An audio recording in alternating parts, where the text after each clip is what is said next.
ఓం నమో నారాయణాయ శ్రీమతే రామానుజాయ నమః. శ్రీమన్నారాయణ చరణం ప్రపద్దే. అందరికీ నమస్కారం అండి. మనం ధనుర్మాసంలో చక్కగా తిరుప్పావైని అనుసంధానం చేసుకుంటూ ఉన్నాము ప్రతిరోజు కూడా. ఈరోజు 25వ రోజు 25వ పాసురాన్ని మనము అనుసంధానం చేసుకుందాం. ముందుగా ఆండాళ్ తనియను విన్నపం చేసుకుందాం. నీలాతుంగ స్తనగిరితటీ సుప్తముద్బోధ్య కృష్ణం పారార్ధ్యం స్వం శృతి శతశిరసిద్ధమధ్యాపయంతి సోచ్ఛిష్టాయాం సృజనిగళితం యా బలాత్ కుంచపుంక్తే గోదా తస్యై నమైదమిదం భూయ ఏవాస్తు భూయః. ఆండాళ్ దివ్య తిరువడిగళే శరణం.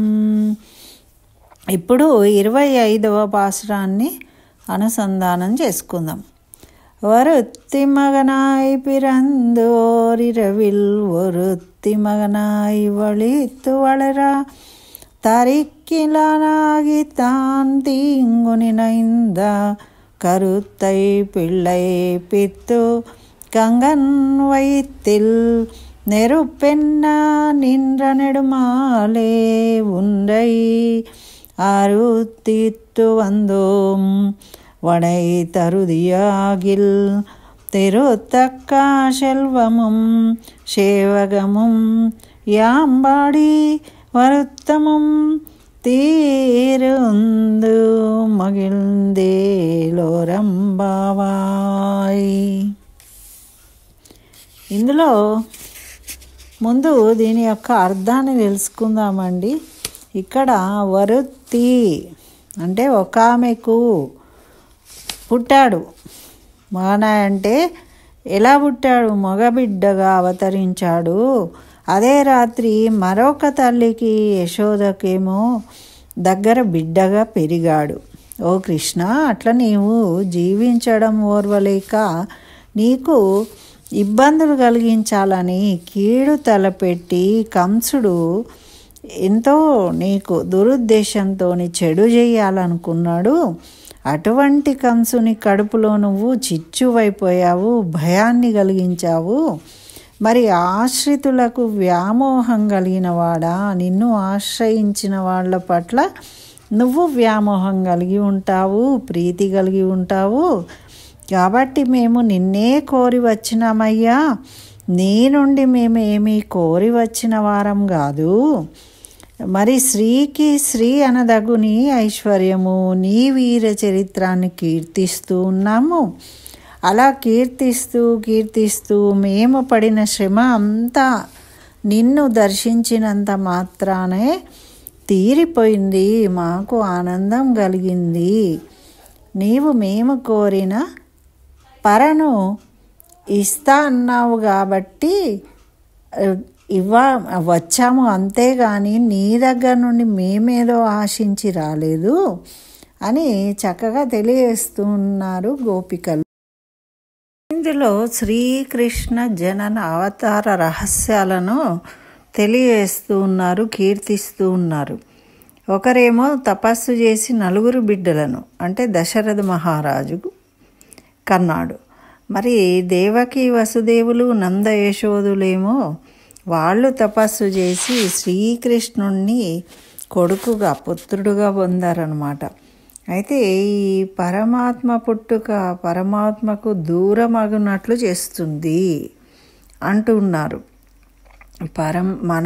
మనము పుట్టాము అంటే పరమాత్మునికి ఆ పరమపదం నుండి వైకుంఠం నుండి భూలోకానికి వస్తున్నాం అంటే పరమాత్మకు దూరం అవుతూ ఉన్నాం. మరి పరమాత్ముడే అవతరిస్తున్నాడు అంటే మనకు పరమాత్ముడు దగ్గర అవుతూ ఉన్నాడు అని అర్థం కదా.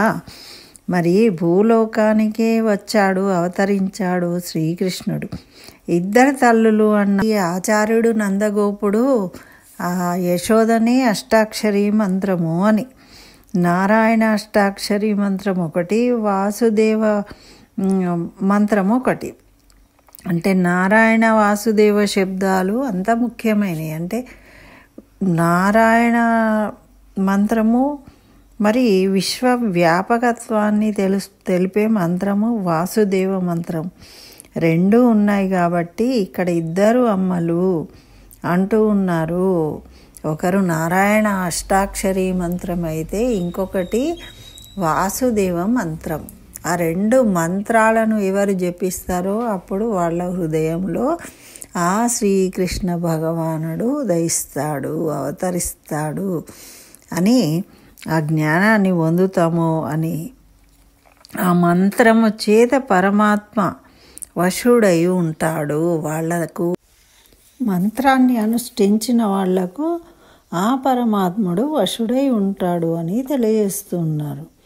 మరి ఇక్కడ ఏం చెప్తూ ఉన్నారు అంటే భగవతత్వం లేకుండా ఉన్నవాళ్ళు ఎలా ఉంటారు అనేది కంసుడిని ఉదాహరణ చెప్తూ ఉన్నారు. అంటే కంసుడిని ఏ విధంగా, కంసుడిలో అగ్ని అంటే అగ్ని అనేది భయానికి సూచకం అన్నమాట. మరి అగ్నిని ప్రేరేపించాడు, కడుపులో అగ్ని మండుతూ ఉంది అంటే ఏంటి, భయంలో పడిపోయాడు కంసుడు. ఎప్పుడైతే మనము ఇక్కడ కంసుని అంటే దేవకి అనే ఒక సోదరి కాబట్టి వసుదేవుడికి ఇచ్చి వివాహం చేసినప్పుడే ఈయన నేనే స్వయంగా వాళ్ళను అత్తగారింట్లో దింపడానికి తీసుకువెళ్తా అని రథాన్ని ఎక్కి తీసుకువెళ్ళేటప్పుడే ఆకాశవాణి చెప్పింది. ఏమని మన పోతన భాగవతంలో చదువుకుంటే కనుక ఈ విధంగా వెళ్ళేటప్పుడు ఆకాశవాణి నువ్వు ఎంతో ప్రేమగా తీసుకువెళ్తున్న ఈ చెల్లె కడుపులోనే నిన్ను సంవరించేవాడు జన్మిస్తాడు అనగానే వెంటనే అప్పటిదాకా ప్రేమతో మాట్లాడిన కంసుడు వెంటనే దాన్ని తెలుసుకొని సంహరించడానికి ముందుకు వస్తాడు. అంటే ఒక స్థిరమైన అభిప్రాయం లేదు, ఎవరైనా చెప్పగానే మారిపోతూ ఉన్నాడనమాట. ఆకాశవాణి చెప్పింది వినగానే తన కడుపులో భయం అనేది కలిగింది. ఇంకా ఆ భయంతోనే బతికాడు. మరి అట్లా అప్పటి నుండి కూడా పుట్టిన పిల్లలను సంహరించడము, తర్వాత ఈ కృష్ణుడు కృష్ణావతారంగా విష్ణుమూర్తి జన్మించినప్పుడు ఆ జైల్లో పెట్టిన వాడు దేవకీదేవి వసుదేవులను ఈ కృష్ణ అవతారము ఎత్తే ముందే యోగమాయను గా పుట్టింది. ఆ యోగమాయను యశోదా గర్భం నుండి పుట్టింది, తీసుకువచ్చి దేవకీ దగ్గర పడుకోబెట్టాడు వసుదేవుడు. ఆ శ్రీమన్నారాయణుడి చెప్పిన విధంగా ఇక్కడ దేవకీ గర్భం నందు ఉదయించిన ఆ కృష్ణ భగవానుడిని తీసుకుని వెళ్ళి ఆ యశోదకు అప్పగించాడంటే ఒక అమ్మ దగ్గర కన్నది ఒక అమ్మ దగ్గర పెరిగాడు అని విశ్వవ్యాపకుడయ్యాడు యశోద తనయుడుగా దేవకీ గర్భంలో జన్మించి. అట్లా ఒక అమ్మ నుండి ఇంకో అమ్మవాడికి చేరుకున్నాడు ఆ భగవంతుడు. అంటే మనకు ఇక్కడ మంత్రాన్ని ఉపదేశం తీసుకొని ఆచార్యుల ద్వారా ఎవరైతే సాధన చేస్తారో వాళ్లకు వశుడవుతాడు అని దాన్ని తెలియజేస్తూ ఉంది గోదాదేవి. మరి ఇక్కడ భయం ఎవరికి కలిగింది అంటే ఎవరైతే ధర్మ వ్యతిరేకులు ఉన్నారో, పరమాత్మకు వ్యతిరేకమైన మార్గంలో నడిచే వాళ్ళు ఉంటారో వాళ్ళు, అంటే కంసుని లాంటి వాళ్ళు దుష్టులు. మరి ఈ ఆశ్రిత కడుపులలో కంస భయం అని అడిగి అగ్నిని తీసి కంసుని కడుపులోనే ఉంచిండు. భయము అనే అగ్నిని అట ఆశ్రితులకు భయపడుతూ ఉన్నారు కంసుని చూసి, దుష్టత్వాన్ని చూసి. అటువంటి వాళ్ళ కడుపులో ఉన్న అగ్నిని భయాన్ని తొలగించి తీసుకువెళ్ళి ఈయన జన్మించడం వల్ల ఆ భయం ఎవరిలోకి వచ్చింది అంటే కంసుడిలోకి వచ్చింది. అంటే దుష్టుల కడుపులోకి వచ్చి వాళ్ళను భయపెడుతూ ఉంది. ఇంకేంటి, కృష్ణుడు అవతరించాడు, ఎక్కడో ఉన్నాడు, మరి చెప్తుంది కదా యోగమాయను సంహరిద్దాము అంటే అప్పుడు యోగమాయ చెప్తుంది నేను కాదు, పెరుగుతూ ఉన్నాడు నిన్ను సంహరించేవాడు అని. అనగానే చూడండి కంసుడు ఎలా ఉంటాడు అంటే, కొంతమంది భయంతో సన్మార్గాన్ని ఆచరిద్దామా అనుకునే వాళ్ళు కూడా ఉంటారు. కానీ వాళ్ళను ఆ మార్గంలో వెళ్ళకుండా ఆపేవాళ్ళు దుష్ట శక్తులు వాళ్ళ వెంట. అందుకే సత్సంగం చెయ్యాలి అన్నారు. అంటే మంచి చెప్పే వాళ్ళ మధ్యలో ఉంటే ఒక దుష్టుడైనా మంచి మార్గంలోకి వెళ్ళిపోతాడు, చెడును చేయలేకుండా ఉంటాడు. కానీ ఇక్కడ ఏం జరుగుతుంది, కంసుడు ఎప్పుడైతే యోగమాయను సంహరించలేకపోతాడో, యోగమాయ పుట్టి పెరుగుతున్నాడు నిన్ను సంహరించేవాడు అని చెప్పిందో, అప్పుడు కంసుడికి భయం అయిపోయి తన అందరూ అనుచరులతోని మీటింగ్ పెడతాడు. పెట్టినప్పుడు వాళ్ళు ఏం చెప్తారు, మరి నిజమే భగవంతుడితోని పోరాడకూడదు, ధర్మ మార్గంలో నడుద్దామని ఎవరు చెప్పలేదు. ఏం చెప్తూ ఉన్నారు, మనము చిన్నపిల్లవాడి రూపంలో ఉన్నాడు కాబట్టి స్వామి నువ్వెందుకు భయపడతావు, మనకేంటి, ఎవరెవరు చిన్న పిల్లలు నిన్న పుట్టిన వాళ్ళు ఉంటారో వాళ్ళందరినీ సంవరిస్తాం, నువ్వు ఆజ్ఞ ఇచ్చేసేయి అంటే ఒక్కదాని కోసం ఇంకా ఎక్కువ పాపాలు చేయడానికి సిద్ధంగా ఉన్నారు వాళ్ళే రాక్షసులు. ఒక జీవి కోసము వందలాది జీవులను సంహరిద్దాము, ఆ భయాన్ని పోగొట్టుకుని ఇన్ని చేసినా మరి మరణం ఆగుతుందా అండి ఎవరికైనా కానీ? ఆ జ్ఞానం లేదు. మరి ఇంకా ఏమంటున్నారు, ఎప్పుడైనా కూడా శత్రుశేషం ఉండకూడదు. మరి ఆ శ్రీమన్నారాయణుడు అంటే ఆయనకు వ్యతిరేకమైన ఆయనను పట్టుకుందాం పోయి అంటే ఆయన దొరకడు. ఎక్కడ ఉంటాడు అంటే ఆయనకి ఇష్టమైనది ఆవులు కాబట్టి ఆవులను హింసిద్దాం. బ్రాహ్మణులను హింసిస్తే బ్రహ్మ జ్ఞానం కలిగిన వాళ్ళు, బ్రాహ్మణోత్తములను సాధువులను హింసించినామనుకో ఆయన వాళ్ళల్లోనే ఉంటాడు. అంటే ధర్మం ఎక్కడుంటుందో అక్కడ ధర్మం లేకుండా మరి ఆలయాలను కూల్చే సాంప్రదాయం ఎక్కడి నుంచి వచ్చింది? ఆలయాలు ధర్మానికి నిలయాలు కాబట్టి ఎవరైనా ఇప్పుడు ఈ కలియుగంలో కూడా ఆలయాలను ధ్వంసం ఎందుకు చేయబడ్డాయి అంటే ఆలయాలతోనే మన సంస్కృతి సాంప్రదాయాలు అనేవి ఉంటాయి హైందవులకు. మరి అటువంటి సంస్కృతి సాంప్రదాయాలను పెంపొందించేవి ఆలయాలు కాబట్టి వాటిని రూపుమాపితే వీళ్ళందరూ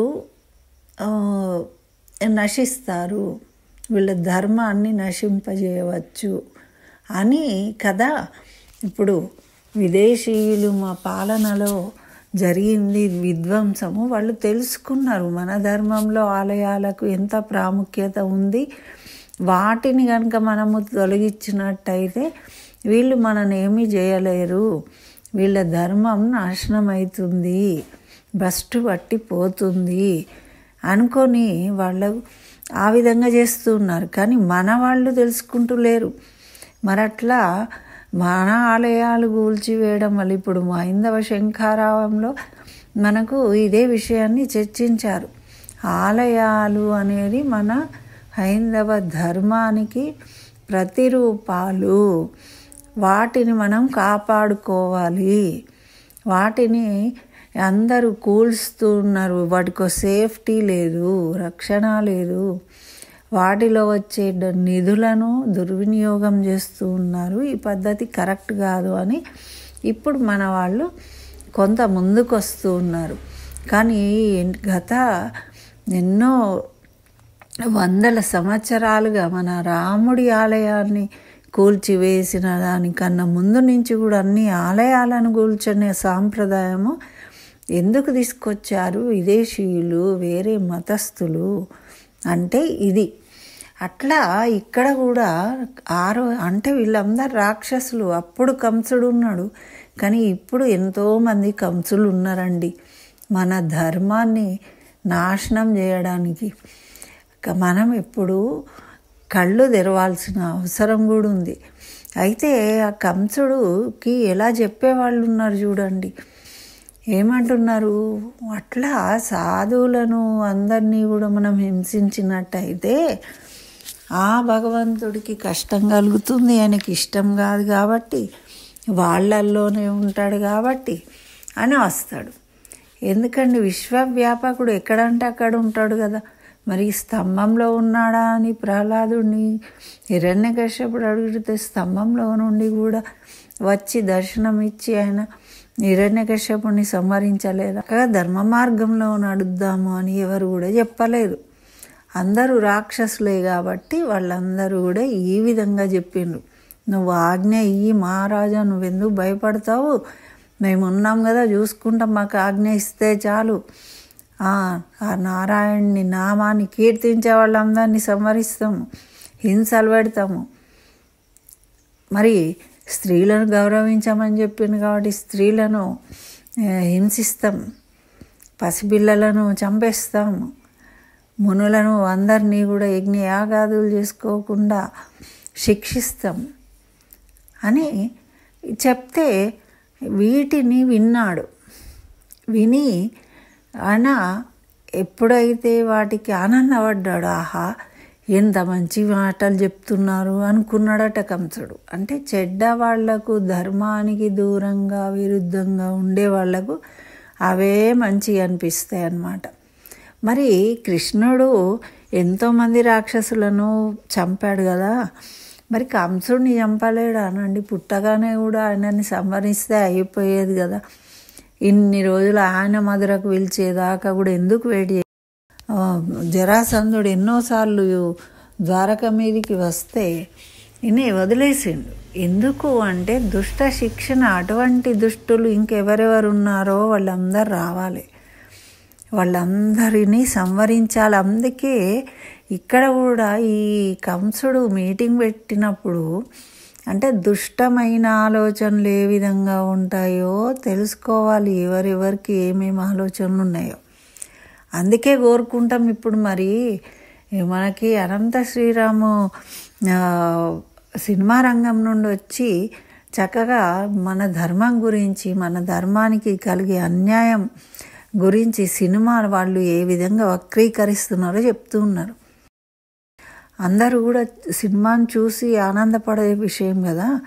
మరి అటువంటి సినిమాలో ఒక మంచి విషయాన్ని మెసేజ్ని ఇవ్వాలి, కానీ ఇలా వక్రీకరించే సినిమాలు ఇవ్వడం వల్ల ఏమవుతుంది అంటే మిడిమిడి జ్ఞానంతో, హీరోల మీద అభిమానంతో సినిమాలు చూస్తూ వాళ్ళు మార్గాన్ని మార్చుకుంటున్నారు, ధర్మానికి దూరం అవుతూ ఉన్నారు.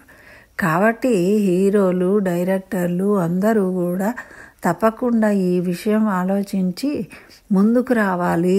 వాళ్ళు కూడా ధర్మాన్ని ఏ విధంగా కాపాడాలి అనేది వాళ్ళు కూడా ఆలోచించి వాళ్ళు కూడా గొంతు విప్పాలి అనంత శ్రీరామ్ లాగా.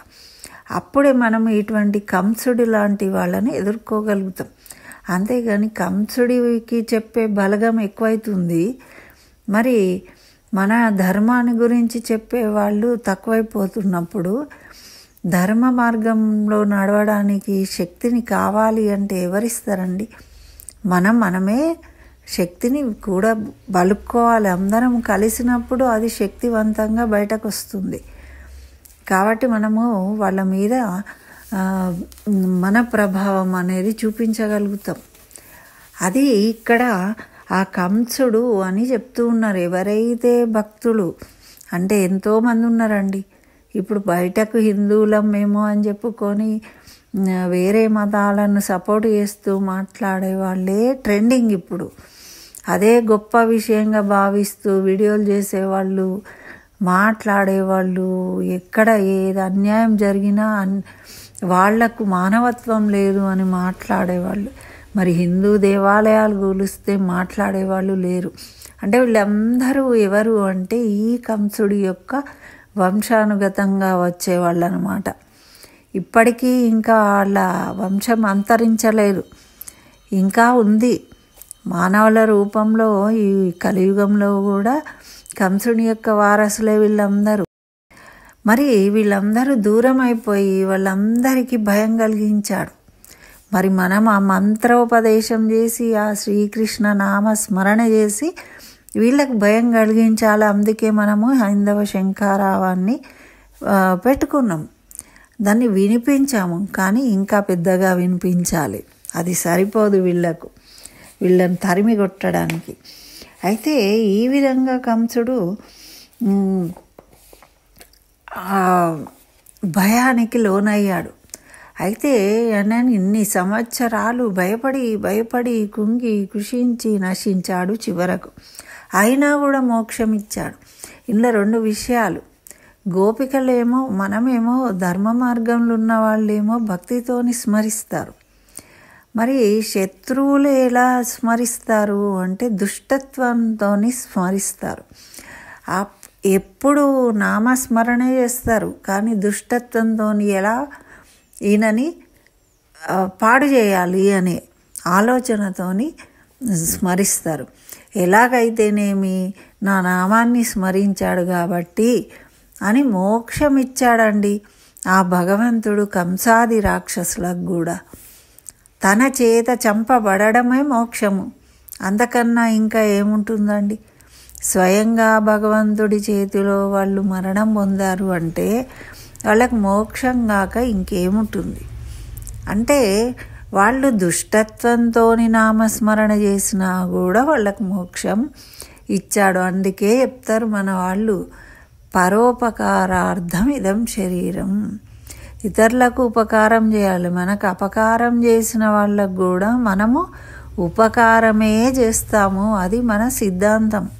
మన భగవంతుడు చెప్పింది, ఎదుటివాడు నీకు చెడు చేద్దామని వచ్చినా కూడా నువ్వు మంచి చేయాలనే వాడి బుద్ధి మార్చాలి, వాడు మంచికి కావాలని కోరుకోవాలి, కానీ వాడికి ఏ విధంగా చెడు చేయాలి అని ఆలోచించకు. అది మనము తెలుసుకోవాలన్నమాట. ఇప్పుడు మనము మన విషయము, మన భక్తి, మన రామాయణ భాగవతాలను గురించి మంచి అభిప్రాయం ఉన్నప్పటికీ వాటిని వక్రీకరిస్తున్న వాళ్ళందరూ వాళ్ళ బుద్ధి మారి చక్కగా మన ధర్మాన్ని గౌరవించే విధంగా మారాలి. వాడికి అటువంటి బుద్ధిని ఇవ్వాలని మనం కోరుకోవాలి. అది మరి ఇక్కడ ఒక ఆమె దేవకి పరమాత్మతత్వాన్ని ప్రకాశింపజేసింది. అంటే ఆమెకే పరమాత్ముడు జన్మించాడు ఆమె గర్భం నుండి. ఇంకో ఆమెనేమో యశోద, యశస్సు, కీర్తి, అంటే బయట ప్రపంచానికి తన లీలలను చూపించాడు భగవంతుడు. మరి ఆమెకు వశుడుగా ఉండి ఈ ప్రపంచానికి ఒక తన లీలలన్నింటినీ కూడా చూపించాడు. మరి దేవకి నారాయణ అష్టాక్షరి మంత్రం అయితే యశోద వాసుదేవ మంత్రము అంటున్నారు. అష్టాక్షరి మంత్రము కేవలం నారాయణ మంత్రము. మరి వాసుదేవ మంత్రము అంటే విశ్వవ్యాపకుడైన వాసుదేవుడు అన్నమాట. విశ్వాన్ని అంతటిని వెలుగు చూశాడు. ఎప్పుడు ఆ కృష్ణ లీలలు చేసి చూపించాడు ప్రపంచానికి ఆ భగవంతుడి యొక్క తత్వాన్ని. ఆ భగవంతుడి లీలలు చూసి ఆనందపడని వాళ్ళు లేరు. అటువంటి మంత్రాలను ఇక్కడ మనకు చెప్తూ ఉన్నారన్నమాట. మరి ఇద్దరు తల్లులకు కూడా ఆయన వశుడైపోయాడు. అందుకే మనకు ఈ 2 మంత్రాలను జపించమంటారు మనకు ఏకాదశి రోజు. మనం తప్పకుండా ఏకాదశి రోజు నారాయణ మంత్రాన్ని, వాసుదేవ మంత్రాన్ని అనుసంధానం చేస్తూ స్మరిస్తూ జపిస్తూ ఉన్నట్టయితే మనకు మంచి జరుగుతుంది అని తెలియజేస్తూ ఉంటారు. మరి ఇక్కడ ఇంకా ఏం చెప్తున్నారు అంటే, ఎవరైతే ఆ రావణాసురుణ్ణి ఇప్పుడు సంహరించడానికి రాముడు ఆ సీతలో జరిగిన శోక అగ్ని ఏదైతే ఉందో అదే ఆ రావణాసురుణ్ణి భస్మీపటలం చేసింది. అంటే భగవంతుడు ఈమెలో ఉన్న అగ్నిని తీసుకుపోయి ఆ రావణాసురుడు భయం అనేది కలిగించిండు. ఇక్కడ అదే చెప్తూ ఉన్నారు. ఆశ్రితుల యొక్క భయం అనే అగ్నిని తీసుకుపోయి శత్రువులలో పెట్టేసిండు, వాళ్లను సంహరించాడు. అలా చేసిండు. అటువంటి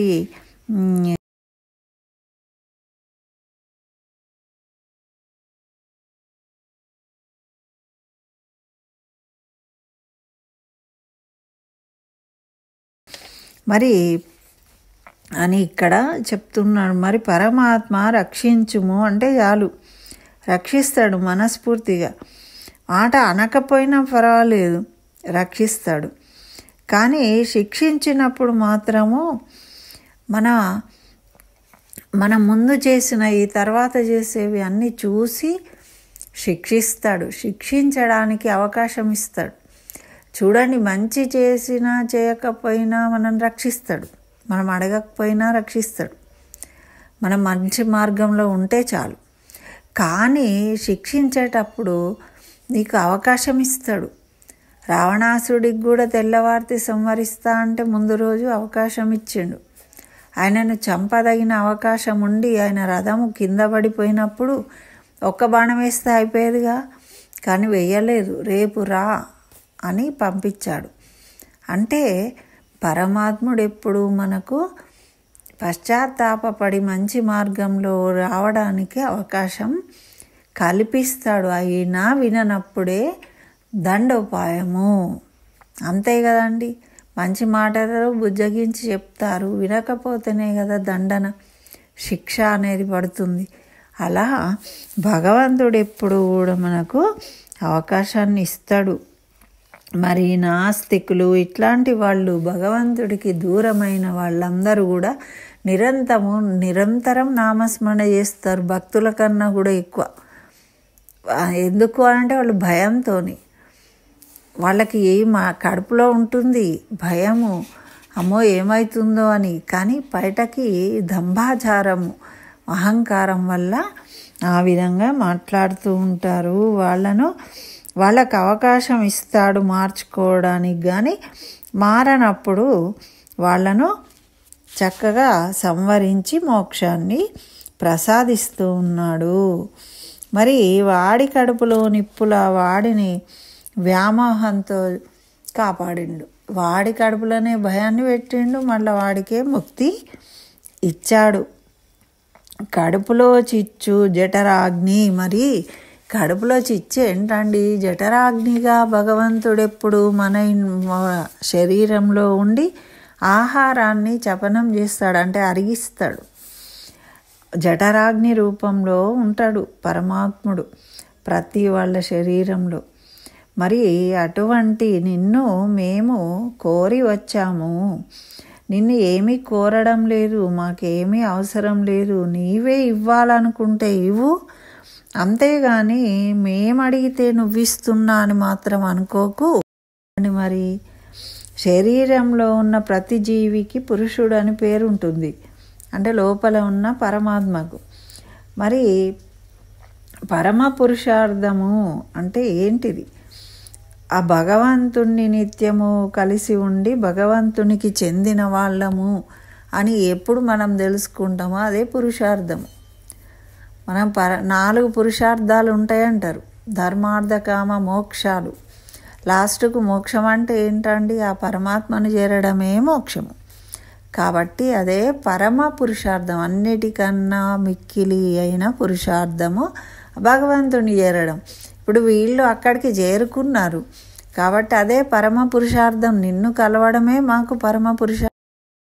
కాబట్టి అదే పరమ పురుషార్థం, అన్నిటికన్నా మిక్కిలి అయిన పురుషార్థము భగవంతుని చేరడం.